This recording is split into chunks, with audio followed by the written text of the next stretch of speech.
So, this is the first book that I published. It came out in 2012, and it's the first one of the series that she correctly mentioned. And I've translated it into English. I'm also a translator, as you heard. So I work also from Italian into English. And this is a selection from chapter 2. I will just say a few words in order to let you understand what the context is. In this particular chapter, shortly before internet collapses in Krakow, Poland, something very strange happens because a mysterious fog from the outskirts besieges the city, gradually swallowing whatever it encounters, buildings and people. And this is what is happening to an Irish theologian who lives in Krakow and recently lost his fiancée. And you will hear some Polish names of the streets. When I say ulica, it means street, basically. So that's what you will hear. The street was empty, strewn with a melancholic aura that remains on things when all is gone.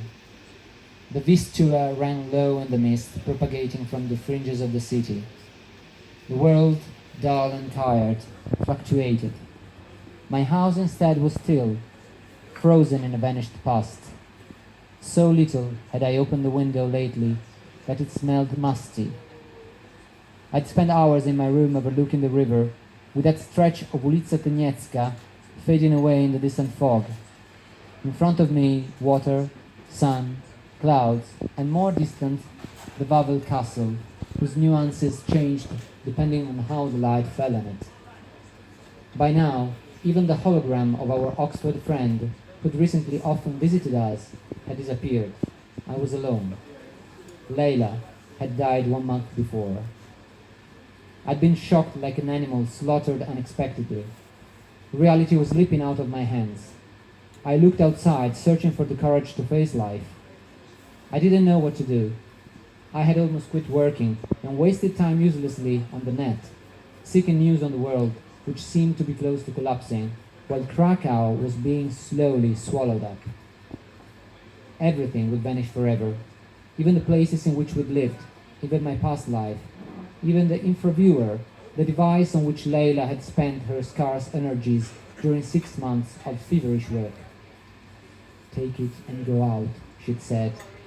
Maybe these had been her last words, but the memory of those excruciating moments was blurring in my mind.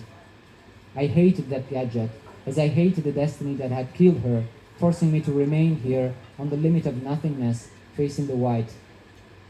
Then one evening, I began wandering around the city, hopeless and clueless. On the streets, you could perceive a scent of forsaken things left there fermenting. After all, Krakow was still itself. It recalled a remote time, maybe the infancy of another life, with its fog, the river bend below the castle, and the first spires that you could hardly distinguish. I'd always wondered if they were messengers coming from the past, or maybe angels traveling through time. The center had stayed just the same, a lucky spot amidst stormy regions, filled with people during the day, but an unnatural desert in the evening, since everyone was hidden in the houses, packed with inhabitants from the outskirts.